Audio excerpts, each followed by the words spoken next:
And when we saw him, we started screaming, JJ, JJ. That a coup will not succeed if the atmosphere, the climate is not calling for it. He told Ghanaians, I have hard work for you. Christianize me if you may, but don't try to Europeanize me.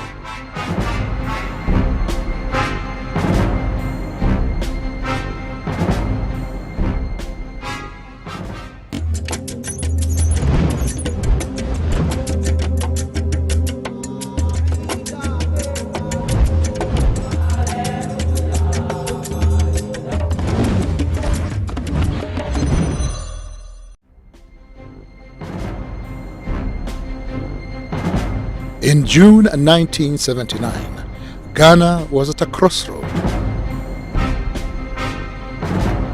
Another military coup was at hand.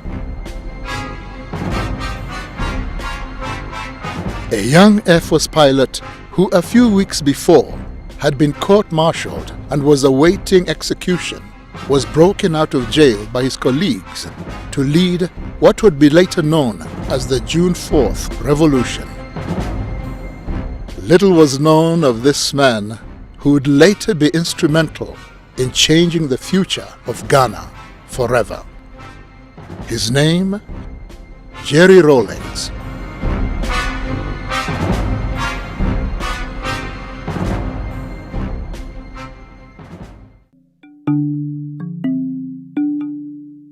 Jerry Rawlings was born in Accra, Ghana, on the 22nd of June 1947 to his mother Victoria Abok-Chui and his Scottish father James Ramsey.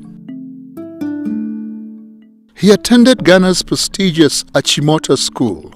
An elite school at the time, Achimota was founded on the principle of providing African students with the British model of a public education. The school boasts of an impressive alumni with Ghana's first president Kwame Nkrumah, Gambia's Sadawada Jawara, and Zimbabwe's president Robert Mugabe, all being former students at different times in the school's history. I must say that it probably was one of the finest times of my life. You know, Achimota School. It's a place to be proud of. I noticed him, yes, because he was very visible and bullied us even though we were in the same class. Not in a very bad way, but you know, bullying is bullying. And so you can't help but notice him. But I never thought that we'll come this far. By collective effort, that the nation's problems can be solved. Before his fame as a revolutionary, Jerry Rawlings was unknown to most of Ghana. In March 1968, he began his training as a pilot officer. I've wanted to fly from the age of 6. Honest. I was standing next to my mother, you know, in a compound house when the young man also in the house, you know, asked me what I'd like to be when I grew up. And I said, I'd like to be a pilot. And bang, my mother slapped me on the back. Oh, yes, yes. You'll be a doctor. You'll be a scientist. I mean, the whole house, the compound became quiet, shocked at what had just happened. I never gave up my dream. He graduated in January 1969 and was commissioned a pilot officer. And because of his exceptional skill, he won the coveted Speed Bird Trophy. The Speed Bird Trophy went to Lieutenant J.J. Rawlings for being the best Air Force cadet of the flying training school. I won the Speed Bird Trophy. In those days, we didn't have televisions. You know, we had what they call the newsreels in movie houses. But my mother was not interested. He earned the rank of flight lieutenant in April of 1978. The early years of independence in Ghana were filled with great hope for the future with the country's first president Kwame Nkrumah's leadership. set to catapult Ghana into a new era. But over the years, Nkrumah's regime became less accommodating and declared the nation a one-party state.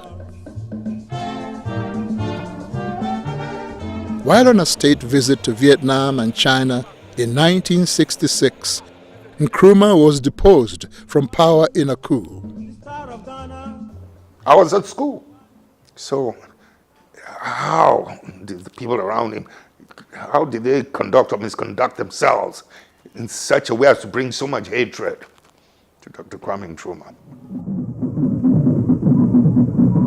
What followed was a period of military coups, failed civilian governments that left the people dissatisfied.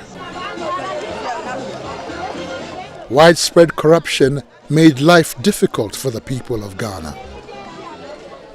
This led to growing anger and resentment. Ghana then, everything was monopolized. I remember our basic food like beans and gari was only sold. I remember at that time Malata was sold by one woman. One, believe you me, one person was selling that, only one. There was no soap. Just bathing soap, there was none. Toothpaste, there was none. Nothing. No food. And we got to know that Ghana was almost just getting to a ground. But the point is that we have set the example. We have shown that we're capable of doing it. Jerry Rawlings came into the public eye when on the 28th of May 1979, Rawlings, together with 6 other soldiers, were arrested by the militia for an attempted coup d'etat on the government of General Fred Akufo. Rawlings appeared before a general court-martial charged with leading a squad of soldiers on the 15th of May 1979. I keep describing it as turning on the gas in a kitchen. That's how volatile it was.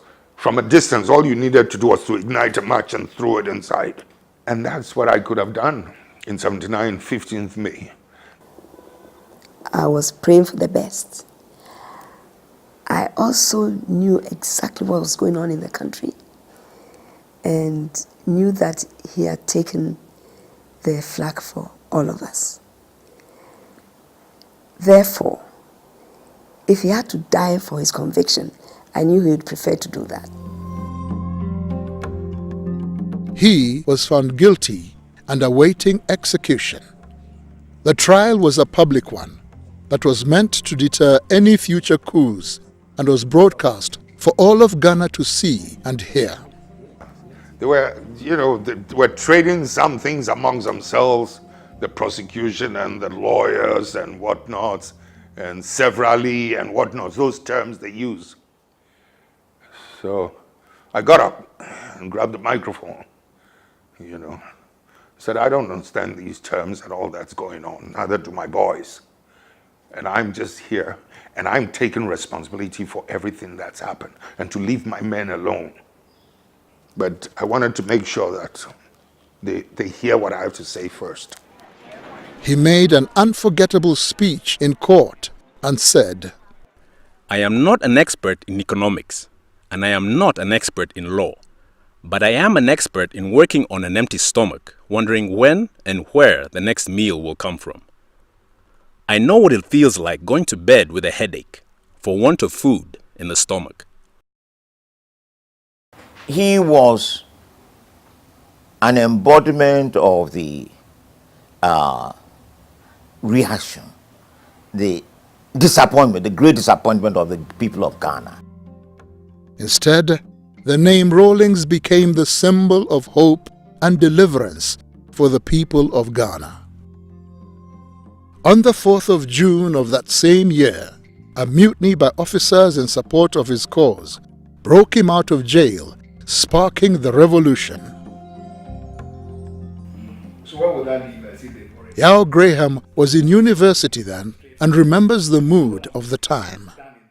It was in the middle of this split national mood that J. Rawlings was arrested and reported as somebody who was planning to clean up the mess by overthrowing these people. Now it's important to understand this because He didn't say anything. The prosecution said this was what it was about. But such was the mood that people identified that actually this guy is saying exactly the way we are all feeling. So he became a hero on account of the honesty of the prosecution. 1979, I was almost 10 years. If I recollect, that June 4th, when we heard that something had happened, I think it was on the news. That's the first time you know that something is going on. They start playing Ghana national anthem. So we knew that another person had taken charge of the country. But who, they were not really sure. Some people went and spied and realized that when he alighted from the helicopter, the men picked him up. And when we saw him, we started screaming, JJ, JJ. And my dad would shake his head and say, wow, we are in trouble and our kids are hailing this man. When you consider, the difficulties, the shock effect that June 4th should have had on us, should have woken us up.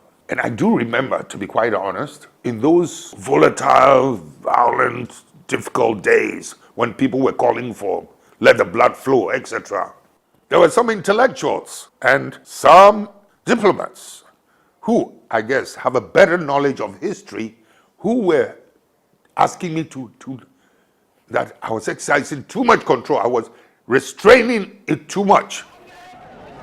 Jerry Rawlings and his soldiers formed the Armed Forces Revolutionary Council, AFRC. I didn't expect to be here. Later, the AFRC carried out what Rawlings described as a house cleaning exercise. This was basically the identifying of leaders that were deemed corrupt. The leaders were either sentenced to prison for their crimes or in some cases executed by the AFRC. 3 months later, on 24th September 1979, the AFRC allowed Hila Liman to head Ghana and the People's National Party, PNP.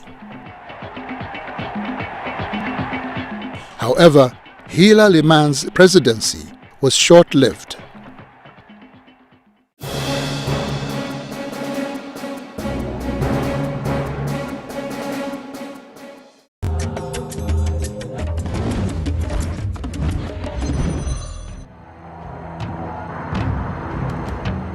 On 31st December 1981, after only 2 years as president, Liman's administration was cut short when Rawlings ousted him in yet another coup, claiming that his government was taking Ghana down a road of economic ruin. But it was his second coming, as we call it here, the 1981 coup d'etat, that then made him the figure that he is today. That was when people encountered him directly or indirectly. It was a fairly difficult period. The PNDC is a government that is or should be run by the people. I ended up in office not because I wanted to be chairman, to be head of state, but it was just my passion to see justice done, my love of freedom. That's what puts me always in this position, or put me in this position. Rawlings' government was called the Provisional National Defense Council, PNDC. PNDC was made up of both civilians and soldiers. The government set about to restore the nation's pride and infrastructure through hard work, determination, and mass inclusion. The politics of the country was being driven very much by ordinary people, by young people, particularly students. And a lot of the people who fanned out across the country to build the base for the PNDC. Students took months, university students took months from school to go and lift cocoa for export. The symbolism of that was very important. I belong to the generation that actually had to stop schooling, and we had to go out working to get cocoa from the farms to the ports to be exported and other things. It brought us awareness. If earlier on we thought there was a thin divide between the people and government, now that alone told us that we are the government and it's the people who make up the government, and that it is time for us to stand up for our own rights. That is what Jerry Rawlings represents for most of the people of my generation.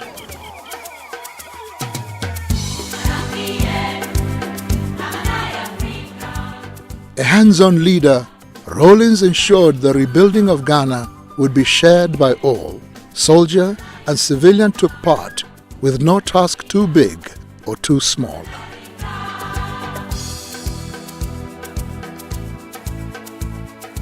His passion is the underdog not being maltreated or mistreated. And looking at a situation where if we have, let's say, 6 million Ghanaians, he wants to bring all 6 million Ghanaians to a certain level of livelihood. I know him to be a passionate man. He wants things done immediately. I always say Kwame Nkrumah always wants things done yesterday. And Rawlings wanted things done immediately, quick. They have that one in common. He's the type who does not mind getting his hand dirty. He'll be passing here and maybe we are doing a cleanup. He'll come and join us. He'll just get and come and join you. He doesn't see himself as being above people. I remember one of the pictures. He was at Ashiama, cleaning gutter, and people were standing there folding their hands and looking at him inside the gutter. Your president. The young government was beginning to change the face of Ghana, but the economic reforms challenge they faced was one that caused Rawlings' rule to change drastically. I remember in 1983, before the budget was presented, that budget devalued Ghana's currency from 2.75 cedis to the dollar to 29 cedis to the dollar. Previous governments have been overthrown for much smaller devaluations. The long-term effect of these economic policies has been to worsen inequality.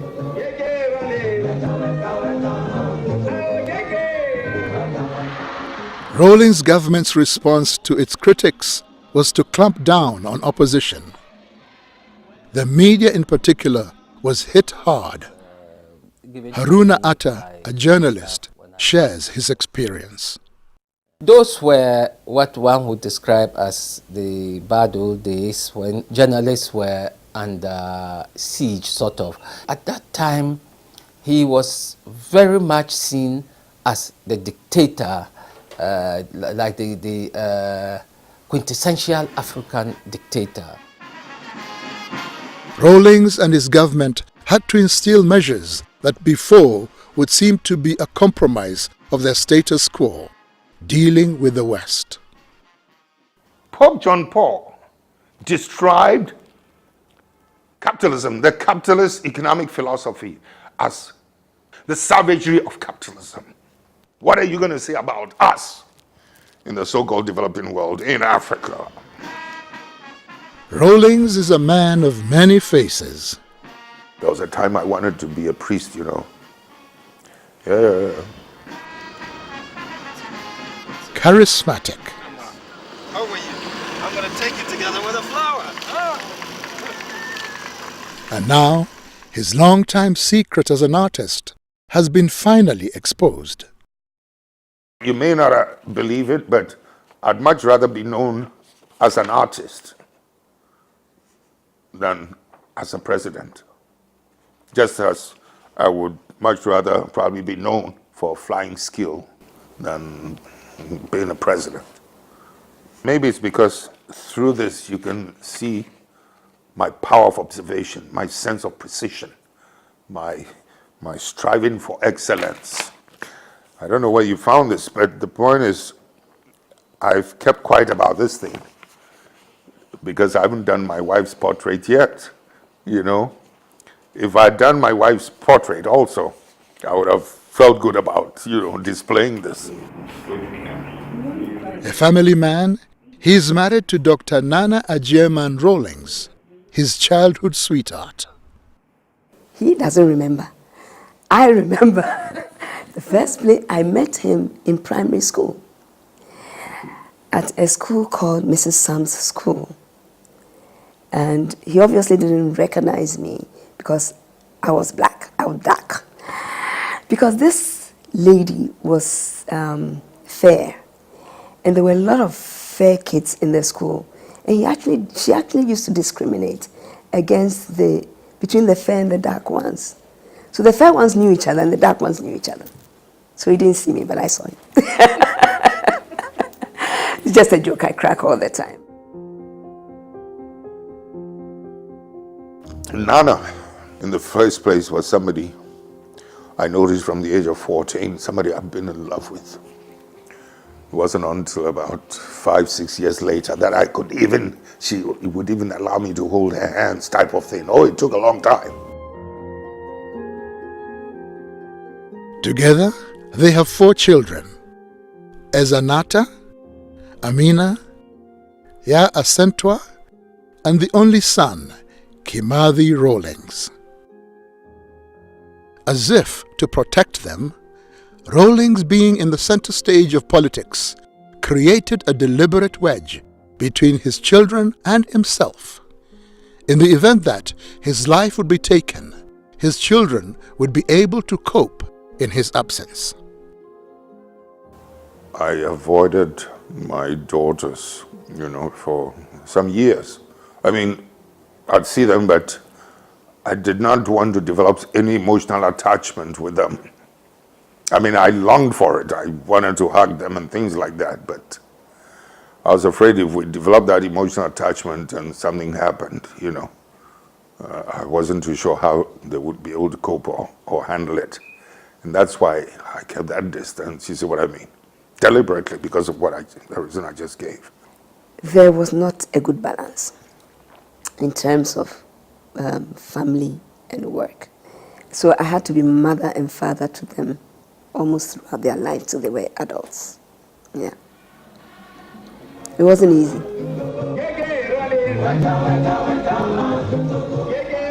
He is also famous for being stubborn. In being stubborn, mind you, while I was in high office as chairman of the PNDC within the revolution or head of state, my stubbornness did not translate itself into stopping our people from doing something that I felt would hurt us. One would sometimes allow it in order not to break the growing confidence in our people. They sometimes needed to make a mistake. My stubbornness did not stand in the way. In the early 1990s, the African continent began to experience a new wave of political structure, the return of multi-party politics. Much like the 1960s, as country after country gained independence from colonial powers, now the people wanted more. Rawlings, always able to read the mood of the people, was quick to embrace it, changing his government from military to civilian.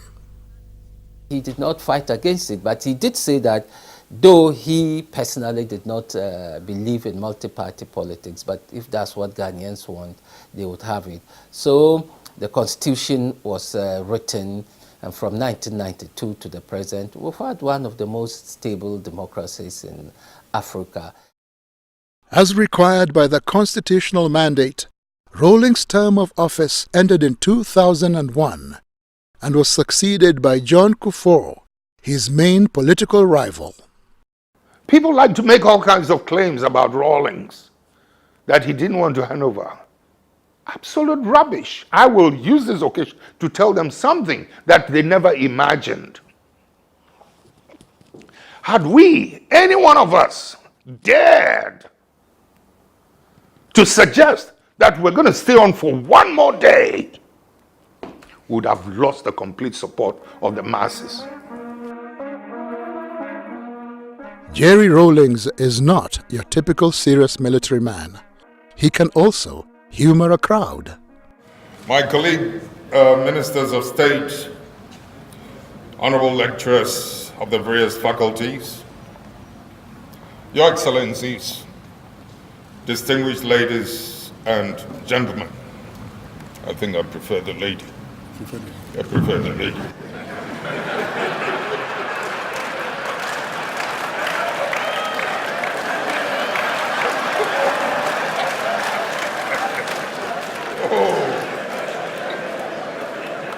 I mean, this little warmth you want to enjoy, he wants to come up.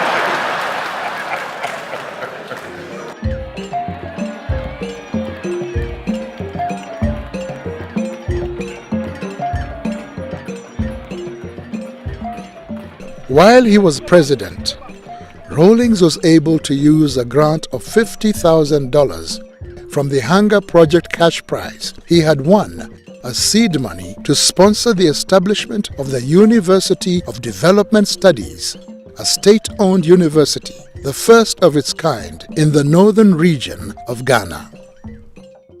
Before UDS was cited, people who attained higher education, most of them had to travel for 2 days in order to get to school. That tells you how desperate it was for people in the north to get educated. In 2010, Jerry Rawlings was named the African Union envoy to Somalia. I believe the African Union has every reason to feel proud. This is one political and military exercise that we've taken up almost on our own and won for the good of that country, for the good of all of us. During his time as envoy, Somalia, as well as other parts of Northeast Africa, experienced a catastrophic famine that the world called an emergency. Jerry Rawlings was on the ground to see the results of the famine and was deeply moved at the sorry state of the mothers and children he met. In an interview with CNN, Rawlings shared his distressful experience. When you look at the resilience, the fortitude, the strength in these mothers, you know, holding onto these feeble, fragile children, as sorry as you feel for them, you cannot help but also admire, you know, their sense of courage and determination. I mean, let's do what we can. You're clearly moved by what you saw.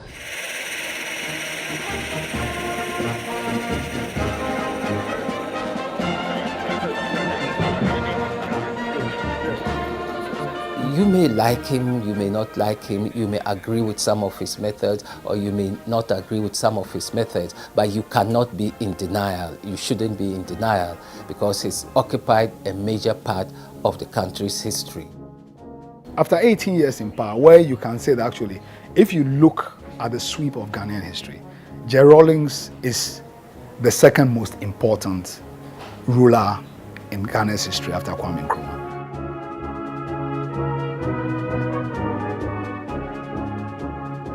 Nelson Mandela once said, "When a man has done what he considers to be his duty to his people and his country, he can rest in peace."